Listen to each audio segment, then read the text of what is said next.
तो हेलो प्यारे प्यारे बच्चों, आप सभी का स्वागत है आज के इस नए वीडियो में नए टॉपिक के साथ। बच्चों, आशा करता हूं कि आप सभी बहुत ही मस्त होंगे और अपने अपने पढ़ाई में अच्छे से व्यस्त होंगे। तो आज के इस प्यारे से लेक्चर में बच्चों, आज का ये जो लेक्चर है चैप्टर नंबर 2 का लेक्चर नंबर दूसरा होने वाला है। चैप्टर नंबर 2 अर्थात बच्चों स्थिर वैद्युत विभव एवं धारिता के अंतर्गत आज के जो टॉपिक है दूसरा टॉपिक होने वाला है। इसके अंतर्गत क्या जानेंगे बच्चों? इसके अंतर्गत जानेंगे कि धारिता क्या होता है, क्योंकि बच्चों विद्युत विभव को तो हम लोग समझ चुके हैं। अगर आप विद्युत विभव को नहीं समझे हैं तो लेक्चर नंबर 1 को जाकर देख सकते हैं। और बच्चों आज के इस टॉपिक में बच्चों अब धारिता को समझेंगे। स्थिर विद्युत विभव एवं धारिता के अंतर्गत धारिता को समझेंगे कि आखिर यह धारिता होता क्या है, एवं बच्चों उसके बाद इसको प्रभावित करने वाले कारक कौन कौन से होते हैं। धारिता को उसके बारे में संपूर्ण जानकारी आपको बड़ी आसानी से देने वाले हैं। तो आप इस वीडियो में अंत तक से बने रहिएगा बच्चों। तो चलिए अब सबसे पहले हम लोग धारिता को समझने का प्रयास करेंगे। तो यहाँ पर ध्यान देंगे बच्चों, यहाँ पर ध्यान देंगे क्या है, यहाँ पर देखेंगे मान लेते हैं कि यह एक क्या है, चालक है। समझेंगे यहाँ पर ये क्या है बच्चों, चालक है। समझेंगे यहाँ पर ये क्या हो गया, मान लेते हैं कि यह एक चालक है। देख सकते हैं यह क्या है बच्चों, चालक है। अब बच्चों इसको हम लोग क्या देंगे, इसको हम लोग क्या ग्रहण कराएंगे, इसको इस पर हम लोग आवेश डालेंगे। इस पर क्या डालेंगे, आवेश डालेंगे।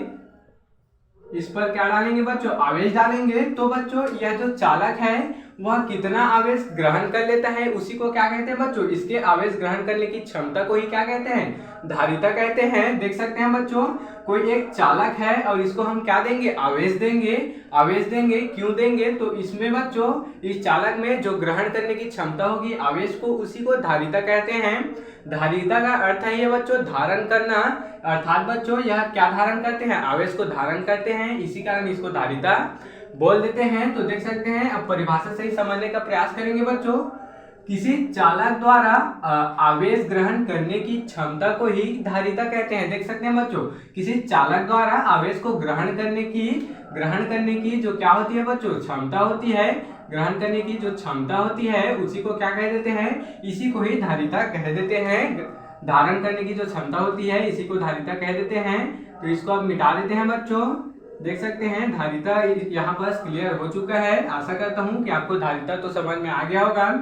आगे देखेंगे बच्चों, किसी चालक को आवेश देने पर समानुपातिक रूप से क्या हो जाती है, विभव में भी क्या हो जाती है बच्चों, वृद्धि हो जाती है। क्या बोला गया, किसी चालक को क्या देने पर, आवेश देने पर, आवेश अर्थात क्यों देने पर क्या हो जाती है, समानुपातिक रूप से विभव में भी वृद्धि हो जाती है।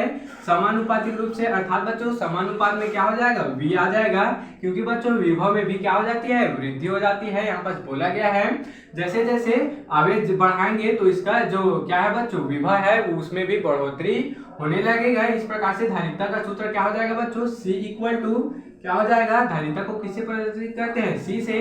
C equal to Q upon यहाँ पर V, यहाँ पर देख सकते हैं इसका जो फॉर्मूला है धारिता का यहाँ पर आ चुका है। अब बच्चों इसके मात्रक को भी देख लेते हैं। धारिता का आखिर मात्रक क्या होता है, इसका मात्रक क्या होता है इसको भी देख लेते हैं। तो जैसे कि हमको पता है बच्चों क्या होता है, क्यू का मात्रक क्या होता है, आवेश का मात्रक क्या होता है, कूलाम होता है। आवेश का मात्रक कूलाम होता है। उसके बाद बच्चों इसके क्या हो जाएगा, प्रति में क्या हो जाएगा, विभव का मात्रक क्या होता है बच्चों, वोल्ट होता है। विभव का मात्रक वोल्ट होता है। तो इस प्रकार से क्या हो जाएगा, इसका जो मात्रक है ऐसा मात्रक क्या हो जाएगा, कूलाम प्रति वोल्ट हो जाएगा। देख सकते हैं बच्चों। तो इस प्रकार से हम लोग बच्चों धारिता को समझ चुके हैं, इसके मात्रक को भी समझ चुके हैं। अब हम लोग धारिता को क्या करने वाले, प्रभावित करने वाले कारक को देख लेते हैं कि जो धारिता होती है उनको कौन कौन से कारक यहाँ पर प्रभावित कर सकते हैं। तो सबसे पहले है देखेंगे, सबसे पहले है चालक का क्षेत्रफल। अब जो चालक होता है उसका क्षेत्रफल देख सकते हैं, ये क्या है बच्चों, ये एक मान लेते हैं, एक यहाँ पर चालक है। देख सकते हैं ये क्या हो गया, एक चालक हो गया, एक चालक हो गया। तो इसके क्षेत्रफल से किस प्रकार से यह प्रभावित होता है उसको समझेंगे। तो किसी चालक का क्षेत्रफल बढ़ाने पर चालक की धारिता बढ़ जाती है। जाहिर सी बात है बच्चों, क्या बोला गया, चालक का क्षेत्रफल अगर छोटा है तो उस पर कम आवेश देंगे और क्या हो जाएगा बच्चों, उसके विभव में भी कम वृद्धि होगा। अगर हम इस चालक को ज्यादा आवेश देंगे अर्थात बच्चों इसका क्षेत्रफल अगर ज्यादा होगा तो इस पर क्या होगा, ज्यादा आवेश देना पड़ेगा। तो इससे क्या हो जाएगा बच्चों, विभव में भी इसकी वृद्धि हो जाती है या फिर बच्चों इसकी धारिता भी यहाँ पर बढ़ जाती है। दूसरा देख सकते हैं, दूसरा प्रभावित करने वाले कारक क्या है बच्चों, निकट कोई अन्य पदार्थ है। अर्थात बच्चों चालक के निकट अगर कोई अन्य पदार्थ रख देते हैं तो किस प्रकार से प्रभावित होता है उसको समझेंगे। तो देखेंगे चालक के पास अन्य अनावेशित, देख सकते हैं अनावेशित बच्चों ऐसे पदार्थ जिनमें किसी भी प्रकार से आवेश ना हो, प्लस आवेश माइनस आवेश कुछ भी आवेश ना हो, उसी को बोला गया है कि इस चालक के पास अन्य अनावेशित पदार्थ की उपस्थिति में क्या हो जाती है, आवेशित चालक की धारिता बढ़ जाती है। देख सकते हैं बच्चों अगर हम लोग इस चालक के आसपास कोई भी अनावेशित पदार्थ रखें तो इस चालक की धारिता क्या हो जाती है, बढ़ जाती है।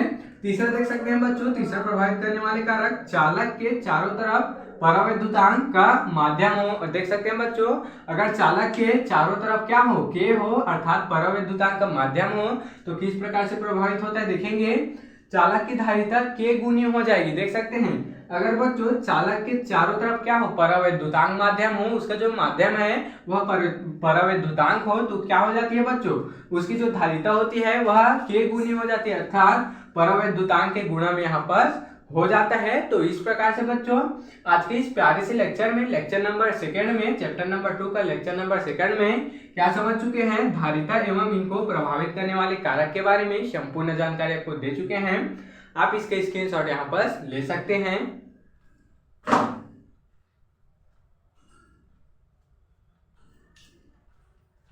तो बच्चों आशा करता हूं कि यह टॉपिक आपको जरूर से समझ में आया होगा और ऐसे ही नॉन इम्पोर्टेंट टॉपिक के लिए मेरे इस चैनल में बने रहिएगा। अगर आप इस चैनल में नए हो तो इसको जल्दी से सब्सक्राइब करके बच्चों बेल वाले आइकन को दबाकर यहाँ पर प्रेस कर लीजिएगा ताकि आपको मेरी ऐसी अच्छी इंफॉर्मेटिव वीडियो और अच्छे इंपॉर्टेंट वीडियो की नोटिफिकेशन सबसे पहले आप तक ही पहुंचती रहे और आप 12th फिजिक्स की तैयारी अच्छे से कर पाए।